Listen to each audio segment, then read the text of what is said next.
디모데전서 2장 말씀입니다. 디모데전서 2장 8절에서 15절까지 말씀입니다.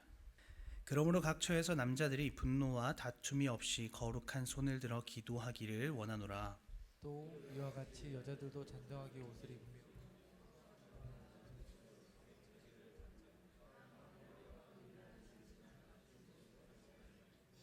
오직 선행으로 하기를 원하노라. 이것이 하나님을 경외한다 하는 자들에게 마땅한 것이니라. 여자는 일체에 순종함으로 조용히 배우라. 여자가 가르치는 것과 남자를 주관하는 것을 허락하지 아니하노니 오직 조용할지니라. 이는 아담이 먼저 지음을 받고 하와가 그 후며 아담이 속은 것이 아니고 여자가 속아 죄에 빠졌음이라. 같이 읽겠습니다. 그러나 여자들이 만일 정숙함으로써 믿음과 사랑과 거룩함에 거하면 그의 해산함으로 구원을 얻으리라. 아멘.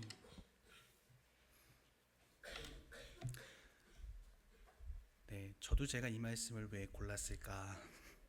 네, 묵상을 하면서 우리 바울 선배님은 왜 이런 말씀을 남기셨을까? 참 많은 생각이 들게 하는 말씀입니다. 지난주 묵상인을 통해서 오늘 본문의 해석을 들으신 분들도 많이 계실 텐데요. 그럼에도 사실 무언가 불편함이 다 해결되지 않는, 뭔가 이게 맞나 하는 듯한 느낌을 받으시는 분들이 많으실 거라 생각됩니다. 이걸 어떻게 이해해야 될까? 이걸 어떻게 받아들여야 될까? 이렇게 논란이 생기는 본문이기도 해요. 그도 그럴 것이 오늘 본문이요, 역사상 성경에서 가장 논란이 되는 본문 중에 하나로 유명한 본문입니다. 그래서 어떤 노벨 문학상을 받은 한 이제 극작가는요, 이 본문을 보고 바울을 여성의 영원한 원수다 이렇게 표현하기도 했습니다. 그만큼 참 해석하기 까다롭고 어려운 난해한 본문이 바로 오늘 본문인데요. 그것 때문에 이 본문을 해석할 때 이거는 그냥 에베소 교회, 그 당시 에베소 교회의 문화로 우리가 이해해야 된다, 그렇게 해석해야 된다라는 입장과, 또 다른 한쪽은 아니다, 성경은 보편적인 원리를 말하는 거기 때문에 이건 보편적인 가르침으로 인해서 오늘날도 똑같이 적용돼야 되는 말씀이다, 이렇게 하는 양극단의 입장이 있어요. 그리고 그 가운데 이 문화적인 요소와 성경의 보편적인 원리를 좀 적절하게 이렇게 보완하면서 나타내는 보완적인 입장이 하나 있는데요. 저는 그래도 최대한 이 보완적인 입장이 무엇인지 좀 여러분과 나눠보고자 해요. 그런데 사실 이 세 가지 중 어떤 입장을 나눠도 불편함은 남을 수밖에 없습니다. 뭐 하나 완벽한 설명은 될 수 없고, 난 이거 좀 동의하지 않는데 라는 반대 의견이 생길 수밖에 없는 본문이기도 해요. 왜냐하면 그게 왜 그런 마음이 생기냐면, 이게 우리가 모두 지금 깨어진 질서 속에서 그냥 살아가고 있는 존재이기 때문에 그렇습니다. 여러분, 창세기 2장을 보시면 선악과 사건 이후에 하나님의 창조 질서가 이제 다 깨져버리죠. 그러면서 가장 먼저 깨어진 게 뭐냐면 하나님과 인간과의 관계가 깨져버려요. 하나님과 하나님의 형상인 인간과의 관계가 이제 깨져버리면서 그 다음에 나타나는 순서가 뭐냐면 내가 벗었다라는 걸 깨닫게 됩니다. 그러니까 내가 벗었다라는 뜻은 내가 이제 하나님의 형상이 아닌, 하나님의 형상이 깨진 나와 나의 관계가 깨졌다라고 이렇게 이해하시면 되는 거예요. 그 다음에 성경에서 이 이후에 어떤 문제가 생기냐면 타자와의 관계가 깨지죠. 그러니까 강자와 약자를 갑자기 나누게 되고요. 남녀의 구별이 아니라 남녀 간의 차별이란 게 생기면서 힘의 논리가 발생하기 시작합니다. 그리고 거기서 또한 성적인 타락의 문제도 발생하기 시작하죠. 그리고 그 이후에 어떤 문제가 나타나냐면 가시와 엉겅퀴 같은 사회적인 문제가 발생하기 시작합니다. 그때부터 경쟁에 돌입하게 되는 거예요. 빈부가 생기고요. 다른 사람에게 내가 수치스럽게 보이지 않기 위해서 노력하는 삶을 살게 되는 거죠. 그러면서 개인 간, 공동체 간 마구마구 싸우고 경쟁하는 그런 어려움을 마주하게 되는 겁니다. 그렇게 하나님의 관계가 깨지고 나와 나의 관계가 깨지고 타자와의 관계가 깨지고 사회적인 어려움이 생기면서 그때 순차적으로 생긴 그 어려움의 가운데 우리는 시기, 질투, 교만, 정욕, 불의, 이런 인간의 결핍들이 막 발화되고 그것들을 우리가 경험하기 시작하는 거예요. 그래서 사실 여러분 세상 보면 되게 막 복잡해 보이잖아요. 막 정신없이 흘러가는 것 같잖아요. 근데 어떻게 보면 되게 패턴이 단순해요. 이거는 그저 이 깨어진 걸 거꾸로 거슬러가는 순서로 인간은 살고 있습니다. 이게 무슨 말이냐면 사회적인 결핍, 이 가난이라는 결핍을 경험하기 싫어서 우리는 열심히 일하고 열심히 공부하고 열심히 커리어를 쌓아 나가요. 근데 결국에 이러한 삶의 그 이유가 뭐냐면 다른 사람들이랑 상호작용하면서 잘 살기 위함이거든요. 다른 사람한테 수치스럽지 않고 내가 약자가 되지 않고 강자가 돼서 이 삶을 살아남기 위해서 이렇게 살아가는 거란 말이에요. 근데 그렇게 우리가 아둥바둥 살다 보면 결국에 하나의 질문이 생겨요. 나 왜 이렇게 살고 있지? 내가 무슨 이유 때문에 이렇게 살고 있지? 나는 대체 누구지? 라는 질문이 생깁니다. 그리고 그 다음 결국에 그 끝에 사후를 또 우리는 고민해요. 대체 죽은 다음 어떻게 되지? 그러니까 이 하나님의 창조 질서가 깨진 순서를 그대로 우리는 거꾸로 거슬러 올라가려는 삶을 살게 되는 거예요. 그런데 여러분, 그리스도인은, 그러니까 저와 여러분은 이미 이 첫 번째가 회복됐음을 믿는 자들이죠. 예수님의 그 십자가 부활로 인해서 하나님과의 깨어진 관계가 우리는 회복됐다라고 믿는 자들입니다. 그러니까 이제는 이렇게 거꾸로 거슬러 올라가는 삶이 아니라 우리는 이제 하나님 안에서 하나님의 형상대로 내가 누구인지 알고 내가 어떻게 살아가는지 알고 그로 인해서 내가 타자와 그리고 사회 안에서 어떻게 살아가야 되는지를 아는 존재가 이제 우리는 그리스도인이라고 얘기해요. 그러니까 거꾸로 거슬러 올라가면서 우리가 경험하는 시기, 질투, 정욕, 불의 이런 게 아니라 이제는 하나님과의 회복된 관계 안에서 살아가면서 사랑, 화평, 용서, 관용 이런 정직, 이런 하나님의 창조 질서를 회복한 모습을 보여주는 게 바로 그리스도인입니다. 물론 어렵죠. 그렇게 살아가는 게 쉽지가 않아요. 머리로는 알겠는데 마음이 내키지 않을 때가 있고 내가 이 삶을 살아가면서 경험하는 어려움과 고난이 너무 많다 보니까 그 질서를 이해하는 것 같다가 또 못하는 것 같고 그 질서대로 살아가는 게 여간 쉽지 않습니다. 하지만 분명한 사실은 우리는 하나님과의 관계가 회복된 자로서 이제는 더 이상 거꾸로 거슬러가는 삶이 아니라 회복된 질서대로 살아야 한다라는 그 사실 하나만은 분명한 거죠. 우리는 그걸 믿고 있습니다. 그래서요, 오늘 말씀을 해석할 때도 이게 문자적으로 보면 우리의 마음이 뭔가 좀 불편하고 반대 의견을 떠올리게 할 수도 있어요. 그러나 기준은 명확합니다. 바울은 지금요, 하나님의 질서를 얘기하고 있고 세상과 교회는 다르다라는 것을 얘기하고 있는 거예요. 그렇다면 바울은 디모데에게 그리고 에베소 교회 성도들에게 세상과 교회가 다르다라는 메시지를 왜 주고 있는 걸까? 이 디모데전서 1장을 보시면 바울이요 그동안 여러 편지를 썼잖아요. 근데 그 여러 편지들과 달리 인사가 굉장히 짧아요. 그리고 바로 본론으로 들어갑니다. 그 말은 즉슨 지금 에베소 교회가 처한 문제가 굉장히 심각하다는 거고 바울은 지금 되게 급하다는 거예요. 빨리 이 편지를 보내기 위해서 인사를 짧게 하고 바로 보내고 초반부터 바로 본론 얘기를 하는데 1장 3절과 4절을 보시면 그 문제를 이렇게 얘기하고 있습니다. 우리 디모데전서 1장 3절과 4절 말씀 우리 같이 한번 읽어볼까요? 3절 4절 같이 읽겠습니다. 시작. 내가 마게도냐로 갈 때에 너를 권하여 에베소에 머물라 한 것은 어떤 사람들을 명하여 다른 교훈을 가르치지 말며 신하와 끝없는 족보에 몰두하지 말게 하려 함이라. 이런 것은 믿음 안에 있는 하나님의 경륜을 이름보다 도리어 변론을 내는 것이라. 지금 에베소 교회 안에는 다른 교훈 곧 신화와 같은 사실이 아닌 이야기와 족보 이야기가 퍼지고 있고 그로 인해서 막 논쟁이 일어나고 있는 상황입니다. 그리고 이 일은 지금 성경에 하나님의 경륜을 이루는 일, 이거 원어 그대로 풀어보면요 하나님의 가정 경영이 사람들에게 제공되는 일 이런 뜻이거든요. 하나님의 가정 경영이 사람들에게 제공되는 일에 지금 방해가 되고 있다라고 말해요. 그리고 1장 6절부터 보시면 그 거짓 교사들이 지금 율법을 잘못 가르치고 있어. 심지어 걔네는 지네가 지금 무슨 말 하는지도 하나도 모르고 아무 말이나 하고 있어. 이렇게 바울이 지금 얘기하거든요. 그때 당시에 거짓 교사들이 그럼 대체 뭐라고 가르쳤길래 바울이 이렇게 얘기하냐. 그때 당시에 거짓 교사들이요 이 에베소 교회 성도들에게 그리고 주변 사람들에게 결혼하지 마, 결혼은 나쁜 거야, 결혼은 거룩하지 않은 거야 이렇게 가르쳤어요. 정말 못된 사람들이죠. 결혼이 꿈인 사람도 있는데 진짜 못된 사람들입니다. 제 앞에서 이런 소리 했으면 죄송해요. 감정을 좀 실었습니다. 이들은 이렇게 금혼을 주장했단 말이에요. 거룩함을 지키려면 결혼하면 안 돼. 그리고 또 뭘 주장했냐면 거룩함을 지키려면 부정한 음식은 먹으면 안 돼.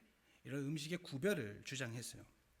그러니까 정리하면 이들은 구약에 기록된 율법과 구약에 기록된 족보들 있죠. 누가 누굴 낳았고, 우리 성경 읽을 때 맨날 넘어가는 그 부분, 누가 누굴 낳았고 누가 누굴 낳았고 이 부분, 그 누가 누굴 낳았고 이 부분에 누가 누굴 낳았는데 무슨 일이 생겼고 누가 누굴 낳았는데 이런 일이 생겼고, 그러니까 없는 이야기를 막 이렇게 갖다 살을 붙여서 신화를 만들어낸 거예요. 그러면서 이렇게 하면은 이건 순결하지 않은 거야, 이렇게 하면 이건 거룩하지 않은 거야, 그러니까 결혼하면 안 돼, 그러니까 음식은 이런 걸 먹으면 안 돼, 이런 말도 안 되는 거짓 가르침을 만들어서 사람들을 지금 혼란스럽게 하고 있었던 거예요. 그리고 또 하나, 이 당시에 에베소에 엄청난 문제가 하나 있었는데요. 그게 뭐냐면 바로 문화적인 혼란이에요. 에베소라는 지역은 여러분 항구 도시거든요. 그래서 이 에베소가 로마의 무역 중심지였어요. 그 당시에 무역이 엄청나게 활발하게 이제 상용화되면서 이 에베소 지역에는 지금 막 문화적, 경제적, 교육적, 종교적 이런 교류가 엄청 빈번하게 그리고 번성하고 있던 지금 시기였어요. 그래서 잘 사는 사람도 되게 많았고요, 똑똑한 사람도 되게 많았다라고 해요. 이 기록에 따르면 한 2세기 정도 됐을 때는 막 여기 대형 도서관도 있고요, 대형 극장도 있고요, 대형 신전들도 엄청 많았다라고 얘기하니까, 그러니까 문화적으로나 교육적으로나 여러 가지가 지금 굉장히 발달하고 있던 도시가 바로 에베소입니다. 그리고 이 에베소에는요, 한 여신을 숭배하는 문화가 아주 깊이 자리 잡고 있었는데요. 그 문화가 얼마나 강렬했는지 사도행전 19장은 그 기록을 이렇게 얘기하고 있습니다. 사도행전 19장 26절에서 28절까지 말씀인데요. 사도행전 19장 26절에서 28절까지 말씀. 우리 한 목소리로 같이 한번 읽어볼까요? 같이 읽겠습니다. 시작. 이 바울이 에베소뿐 아니라 거의 전 아시아를 통하여 수많은 사람을 권유하여 말하되 사람의 손으로 만든 것들은 신이 아니라 하니 이는 그대들도 보고 들은 것이라. 우리의 이 영업이 천하여질 위협이 있을 뿐 아니라 큰 여신 아데미의 신전도 무시당하게 되고 온 아시아와 천하가 위하는 그의 위엄도 떨어질까 하노라 하더라. 그들이 이 말을 듣고 분노가 가득하여 외쳐 이르되 크다 에베소 사람의 아데미여 하니. 에베소 사람들이 섬기는 여신의 이름은 아데미입니다. 사도행전이 지금 기록하고 있듯 바울은 이미 한 차례 이 사람들이 섬기는 이 신앙이 얼마나 지금 강렬한지 대단한지를 바울은 이미 한 차례 경험했어요. 그리고 아시다시피 사람들이 지금 이렇게 분노하고 있는 이유가 뭔가요? 자신들이 이 아데미와 관련된 생업으로 지금 먹고 살고 있거든요. 그런데 이 생업이 지금 복음 때문에 위협을 당하게 생긴 거예요. 그러니까 바울이 두란노 서원에 가가지고 막 수많은 지식인들과 막 한번 왔다 가는 그런 무역 상인들과 엄청난 지식 배틀을 펼치면서 복음으로 그 사람들을 다 전도하고 막 이러니까 지금 갑자기 이 아데미와 관련된 생업을 하고 있는 사람들의 손님이 끊기기 시작하고, 야 도대체 저기선 하나님이라는 분을 얘기하고 있는데 도대체 아데미는 어떤 신이야? 라는 의심이 막 사람들 사이에서 생기기 시작한 거예요.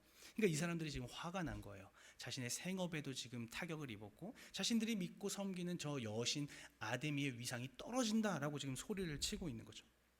근데 그렇다면 대체 이 아데미 여신이 의미하는 이 아데미 여신의 특성은 무엇이며 이들은 뭘 팔고 있었던 걸까요? 저도 자료를 찾다가 많이 놀랐는데요. 먼저 그리스 신화에 아르테미스라는 여신이 나옵니다. 이름 비슷하죠? 아르테미스라는 여신이 나와요. 그리고 로마 신화에는 다이애나라는 여신이 나와요. 로마 신화에는요. 그리고 이집트 신화에는요, 이시스라는 여신이 또 있습니다. 그리고 저쪽 서아시아 위쪽 지방에는요, 키벨라라는 또 여신이 있어요. 그러니까 지금 각 지역마다 각자가 섬기는 다 여신들이 있는데요. 에베소 문화는 이 각 지역에 있는 여신들을 다 섞었어요. 하나로 통합시켰어요. 그래서 여신 숭배의 결정판을 하나 만들어냅니다. 그게 아데미예요. 그러니까 이집트 가서 이시스여 하면 아데미, 서쪽 소아시아 쪽 가가지고 서쪽 여신에서 키벨라요 하면 아데미, 이렇게 온 지역에 있는 여신들을 하나로 다 이렇게 묶어서 결정판을 만들어냈는데, 문제는 이 여신들이 의미하고 있는 그 여신들이 원래 갖고 있던 특성이 문제예요. 먼저 아르테미스와 로마 신화에 나오는 다이애나는요, 여성의 순결함을 상징합니다. 그런데 이집트에 있는 이시스 여신과 저쪽 고대근동 소아시아 쪽 위쪽에 있는 키벨라 여신은요, 다산과 풍요를 상징해요.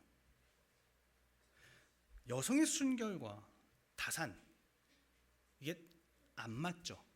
서로 안 맞습니다. 상충돼요. 다른 거예요. 그래서 어떤 문화가 생겼냐면, 고대 7대 불가사의 중 하나라고 불릴 만큼 아주 거대한 아데미 신전을 여기다 만들어요. 아까 우리 사도행전에서도 읽었던 그 어마어마한 신전을 여기다 만들어요. 그리고 그 신전에서 여신 아데미를 숭배하면서 순결을 부르짖습니다. 그러면서 동시에 한쪽에 매음구를 만들었어요. 죄송해요. 집단 성매매 장소를 만든 거예요. 신전에다가. 거기서 이제 아데미 신전을 섬기는 여성 사제들과 어린 남종들을 상대로 매춘을 한 거죠. 그러면서 밖에서는 저 아데미 여신의 신전, 저 아데미 여신의 신상을 보라, 저게 바로 순결과 축복이다 라면서 은으로 신상을 만들어 팔던 거예요. 나아가 그런 문화가 매우 당연하고 자연스러워지면서 당시 에베소 지역에 살던 부유한 여성들, 잘 사는 여성들, 똑똑한 여성들이 하나둘씩 그 신전의 사제들의 스타일들을 따라하기 시작합니다. 그러니까 매춘부들의 스타일을 따라하기 시작하는 거예요. 화려하게 옷을 입고요, 보석을 두르고요, 머리를 높게 따 올린 다음에 머리에도 막 보석을 치장하는 그런 스타일이 이 지금 에베소 전 지역에 유행하기 시작하는 거예요. 여러분 혹시 어떤 모습인지 상상이 되시나요? 상상이 되세요? 이런 모습입니다. 우리 그림 한번 볼까요? 이게 아데미 신상이거든요. 화려하죠?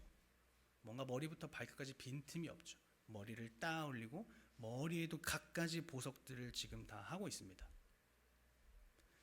실제 아르테미스나 다이애나 신을 보면 되게 그냥 그 우리가 흔히 알고 있는 그 로마 그 석상 모습이거든요. 되게 막 이렇게 뭐가 추가되지 않고.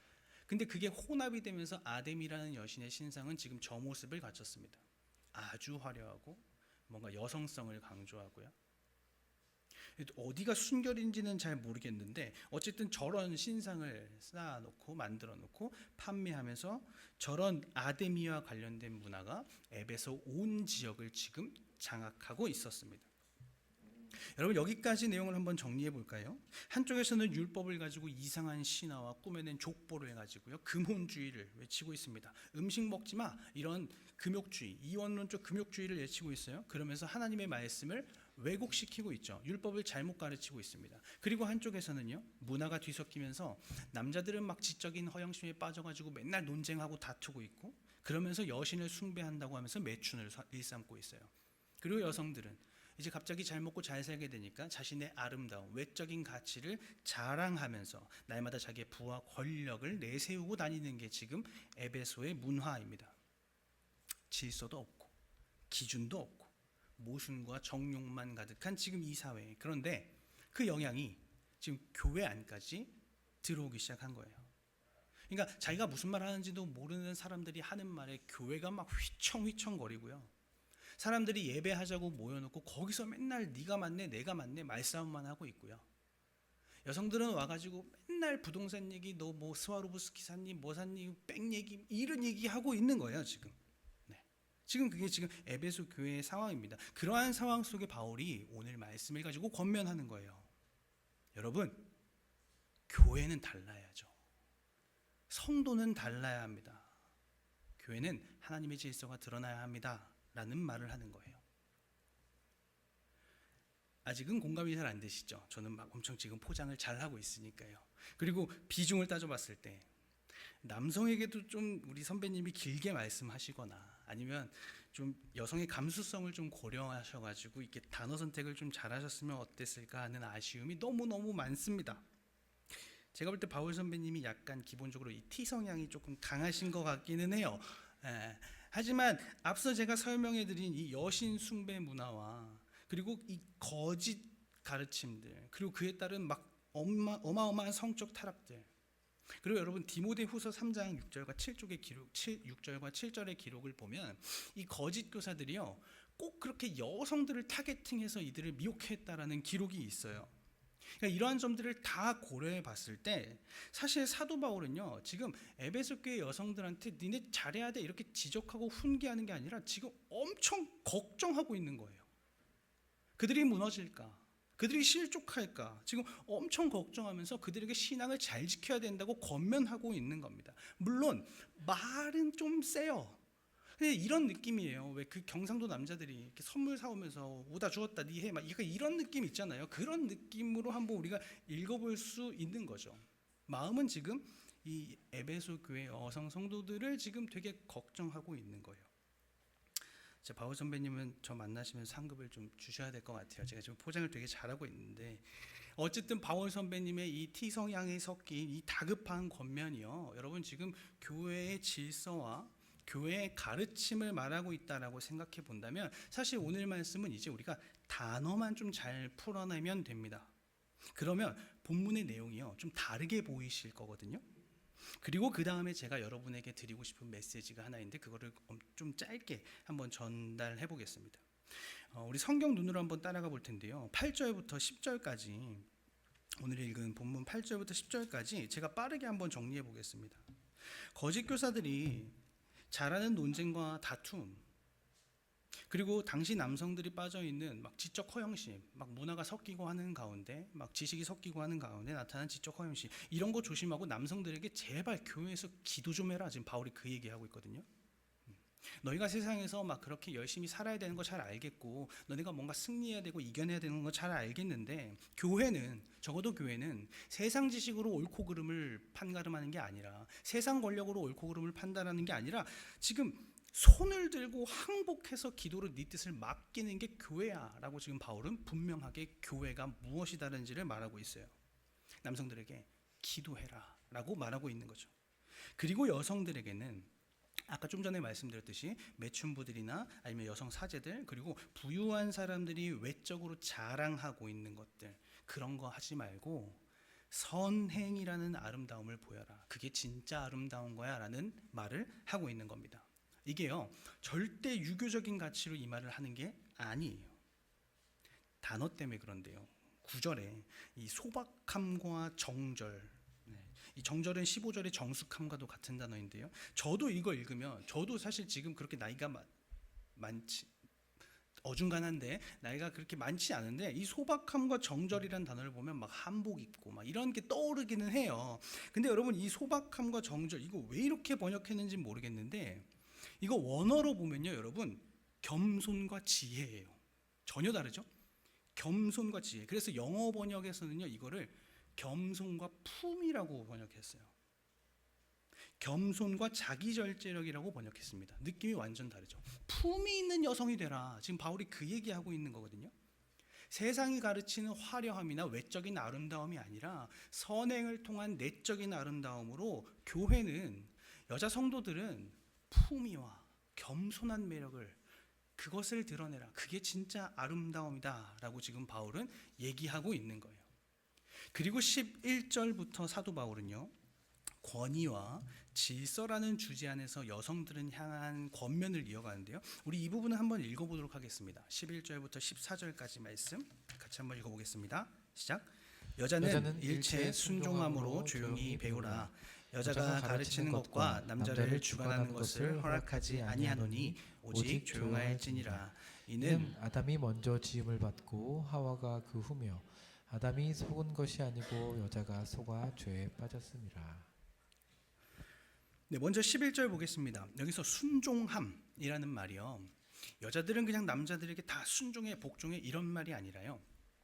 교회 안에서 지금 바른 교훈, 곧 복음을 가르치는 감독들이 있는데 그 감독들이 가르치는 그 내용에 순종하라는 말입니다. 그리고 나아가서 그 가르침을 지금 배우라고 얘기해요. 이 당시 유대인들에게서 여자는요 사실 발언권이 없습니다. 뭐 공적 발언권이 없고 어디에다가 배울 수 있는 기회 이런 거 사실 아무것도 없어요. 그러니까 유대인이 볼 때 이거는 완전히 그 개념을 이렇게 뒤바꿔 버리는 개념이긴 한데요. 이러한 개념의 전환, 가치의 전환을 우리는 어떠한 문화의 발전이나 시대의 흐름에 따라서 변화됐다 이렇게 보면은 안 됩니다. 그러니까 지금 바울이요, 야 이제 좀 시대도 지났으니까, 야 좀 문화가 바뀌었으니까 이제는 뭐 여자들도 좀 배워도 돼, 지금 이렇게 말하는 게 전혀 아니에요. 바울은요 지금 원래부터 하나님의 창조 질서부터 여성에게도 분명한 책임과 의무가 있어 지금 이 말을 하고 있는 거거든요. 그래서 그 다음에 이 조용히라는 말은요 그냥 입 닫아 말대꾸하지 마라 이런 의미 절대 아닙니다. 여기서 조용히라고 번역된 이 헬라어 단어, 이 헬라어 단어 헤시키아라는 단어가 있는데요. 이 헤시키아가 어떤 의미냐면 고요한, 안정적인, 침묵이라는 의미의 말씀을 경청하는 자세를 표현할 때 쓰는 말이 이 헤시키아예요. 조용히. 그리고 여러분 이 헤시키아가 히브리어로 번역하면요 샤마, 우리가 잘 아는 쉐마입니다. 들으라 이거예요. 들으라. 그러니까 세상이 지금 막 자기 자랑하고 있고 막 질서도 하나 없고 기준도 하나 없고 내가 무슨 말 하는지도 모르면서 막 내 지금 얘기를 막 떠들고 다니고 자기 자랑만 하고 있는데, 교회는 그런 모습이 아니라 고요한 침묵 속에서, 고요한 안정감 속에서 하나님의 말씀을 들어야 한다. 그리고 그 가르침을 여성도 배워야 한다라고 말하는 거예요. 그러니까 이어지는 12절에서 여성 보고 가르치지 말라라고 말하는 건 여성 보고 주장하지 마, 너 아무 말도 하지 마, 발언권 없어 이 얘기를 하는 게 당연히 아니겠죠. 배우기만 하고 어떻게 말을 안 하겠습니까? 그거 안 쓰면 무슨 소용이겠어요. 그러니까 여기서 중요한 건 복음과 교회의 가르침을 여성이 배우게 되면 그럼 그 다음 여성은 어떻게 살아야 하는가가 중요한 거예요. 이 문제에 대해서 바울은 지금 여성이 남성을 주관하는 것, 이 주관이라는 단어를 원어로 보면 통제권을 갖고 지배하는 것, 그것을 나는 원치 않아 라고 지금 얘기하고 있거든요. 물론 바울이 지금 어떤 의미에서 이 지도권을 얘기했는지는 해석에 따라 의견이 좀 달라요. 그래서 대표적으로는 이제 여성 목사 한 수 같은 경우에는 이 본문으로 인해서 해석이 조금 갈리는 경우가 있습니다. 찬반이 좀 나뉘는 경우가 있죠. 그런데요, 저는 개인적으로 이 권면이 지금 그 문제를 다루고 있는 건 아니라고 봐요. 왜냐하면 지금 이 12절을 말하면서 바울은 그 이유를 13절과 14절에 얘기하고 있는데 이 이야기가요 창세기 2장의 이야기입니다. 지금 13절을 보시면 이는 이라고 시작하면서 12절에서 말하는 권면의 이유를 설명하고 있어요. 근데 그 이유가 자칫 맥락 없이 보면 남성이 뭔가 여성보다 나은 존재 같고, 그리고 지금 뭔가 죄는 남성이 지은 게 아니라 여성이 잘못해서 지금 우리가 죄에 빠진 거야 뭐 이렇게 자칫 여성은 그래서 자격이 없는 존재라고 말하는 것처럼 보여요. 그렇게 충분히 보여요. 하지만 이제 저 여러분은 이 맥락을 알죠. 에베소의 문화가 지금 어떠한지에 대한 것을 다 살펴봤죠. 구별됨과 거룩함이 어떻게 나타나야 되는지를 다 살펴봤단 말이에요. 그러니까 하나님의 질서가 무엇인지 헷갈리게 하는 그런 잘못된 거짓 가르침과 외적인 가치에 속아서 이제 남녀를 막 이제 뭐 구분도 없이 사람 간의 우열도 없이 막 자기가 외적인 걸로 이제 정욕만 취하고 있는, 근데 그게 교회에 들어와서 지금 교회가 막 휘청휘청거리고 있는 그 상황에 지금 바울이 이 얘기를 하고 있는 거란 말이에요. 교회는 달라야 해. 세상이 아무리 무너져도, 세상이 아무리 혼탁해져도 교회는 너희들만큼은 창조 질서를 지켜야 돼. 그게 거룩함과 구별됨을 드러내는 거야. 지금 이 말을 하고 있는 거예요. 그래서 제가 오늘 설교 가장 초반에 여러분에게 이 질서의 순서가 어떻게 깨졌고, 그리고 이것을 우리는 왜 회복된 채로 살아가야 되며, 왜 세상은 이것을 자꾸 거슬러 올라가려는 노력 가운데 살아가는지에 대해서 여러분에게 나누는 겁니다. 그리고 우리는 질서가 회복된 자로서 질서가 무너진 세상 한복판에 살고 있어요. 우리가 그 개념을 잘 이해해야 되는 겁니다. 힘들죠. 쉽지 않습니다. 그러나 우리는 그 길을 살아가야 된다라는 그 관점에서 이 13절과 15절 말씀은 이렇게 한번 해석해 볼 수 있는데요. 좀 깁니다. 근데 이거 제 해석이거든요. 근데 여러분이 한번 들어보시면서 13절 말씀과 15절 말씀이 이런 말을 하고 있어? 라는 의문을 한번 가져보시기 바랍니다. 제 해석입니다. 한번 들어보세요. 하나님은 자신의 형상을 만들 때 한 번에 만들어도 되는 남자와 여자를 굳이 나누어 만드셨습니다. 이것은 하나님의 실수가 아니라 삼위일체 하나님을 드러내는 연합과 그에 따른 각자의 역할과 책임을 알려주시기 위함이었습니다. 그래서 의도적으로 아담을 먼저 지으셨고 하와를 나중에 지으심으로 남자에게는 한 가정을 지키고 보호하고 끌어가야 하는 역할과 책임을 맡기셨습니다. 그리고 여자에게는 그 남자의 불완전함과 연약함과 미숙함을 품어주고 도와주는 지혜와 능력이라는 역할과 책임을 맡기셨습니다. 그런데 보십시오. 선악과를 먹지 말라는 명령은 하나님이 남자에게 하셨고 그 명령을 여자에게 가르치며 동시에 여자를 선악과로부터 지키고 보호해야 하는 책임이 바로 남자에게 주어진 책임인데 여자가 그 책임을 담당하다가 죄에 빠져버렸습니다. 그리고 그것은 하나님의 창조 질서가 아닙니다. 그러니 교회는 헛된 족보 이야기와 같은 금혼주의 또는 여신 숭배와 같은 외적인 힘과 지혜로 남성을 지배하라는 그릇된 가르침이 아니라 남성이 한 가정의 가장으로서 그 역할과 책임을 다할 수 있게 가르쳐야 합니다. 그리고 여성은 여성에게 주어진 지혜와 능력, 15절에 정숙함이라고 표현된 그 지혜로운 분별력과 훌륭한 판단력을 통해서 믿음과 사랑과 거룩함을 계속 지켜나가면 그 질서 안에서 구원의 감격을 누리게 될 것입니다. 이게 제가 해석한 13절부터 15절까지의 말씀입니다. 에베소의 문화적인 상황, 그리고 성경이 말하는 보편적인 원리. 여러분, 이것이 만약에 이해가 되신다면 오늘 본문을 통해 바울이 전하는 메시지가 이제는 분명하게 들리실 거예요. 바울은 지금 한마디 하고 있는 거예요. 교회는 달라야 합니다. 교회는 하나님의 질서대로 살아야 합니다. 거짓 가르침과 혼탁한 문화 속에 시기, 질투, 탐욕, 다툼, 정욕, 불의가 아니라 내 마음의 원대로 그냥 내가 살고 싶은 대로 사는 게 아니라 교회는 사랑과 화평과 용서와 화해와 우리가 회복된 자로서의 그 질서를 살아내야 됩니다. 그래서 남성들은 기도해야 되고요. 여성들은 선행의 아름다움을 보여야 되고요. 그렇게 진짜 거룩함, 진짜 구별된 삶을 살아내야 됩니다. 라고 지금 바울은 얘기하고 있는 겁니다. 그리고 이 말씀을 통해 오늘 제가 여러분에게 드리고 싶은 메시지는 아주 간단합니다. 에베소 교회가 직면했던 이 상황과 오늘날 교회가 직면하고 있는 상황이 하나도 다르지 않다라는 거예요. 하나님의 질서를 거슬러 올라가려는 사람들은 지금 더 늘어나고 있죠. 어렵습니다. 그리고 말을 조심히 해야 되긴 하는데요. 가정의 개념, 성의 개념, 자녀 양육의 개념 이런 것들이 지금 다 깨지고 있습니다. 질서 없고요. 기준 없고요. 이때 여러분 교회는 달라야죠. 교회는 달라야 합니다. 세상이 어떤 가르침이 맞다고 주장하든 세상이 어떤 문제를 우리에게 제시하든 교회는 달라야 돼요. 이건 세상에 향해 손가락질하라 이 말이 절대 아니에요. 우리가 정말 회복된 자야? 우리가 이 깨진 질서를 거꾸로 올라가는 자들이 아니라 이미 회복을 예수님이 경험시켜줘서 이제는 창조 질서대로 살아가는 자야? 돌아봐야 된다는 거예요.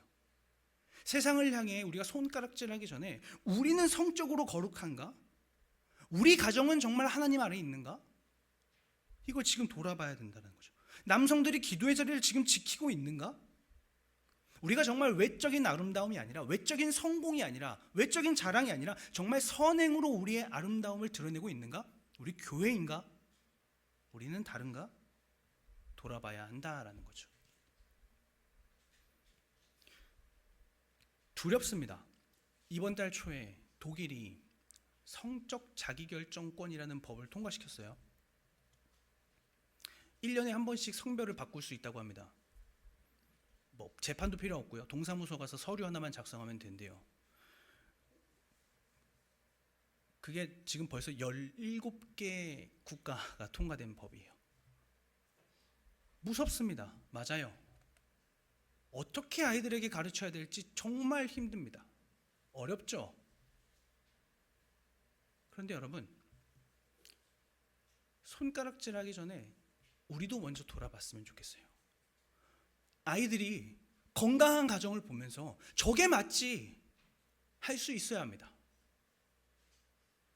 깨어진 성을 보면서 거기서 아름다움을 느끼는 게 아니라 건강한 부모, 건강한 교회를 보면서 저게 맞지 느낄 수 있어야 돼요. 저래서 남녀가 결혼하는 거구나. 저래서 성별은 하나님이 창조하신 그대로가 맞는 거구나라는 걸 교회를 보면서, 가정을 보면서 배워야 합니다. 교회는 달라야죠. 우리 하나미로산 교회가 정말 많은 다음 세대를 담당하고 있는 교회로서 건강한 교회 되기를 소망합니다.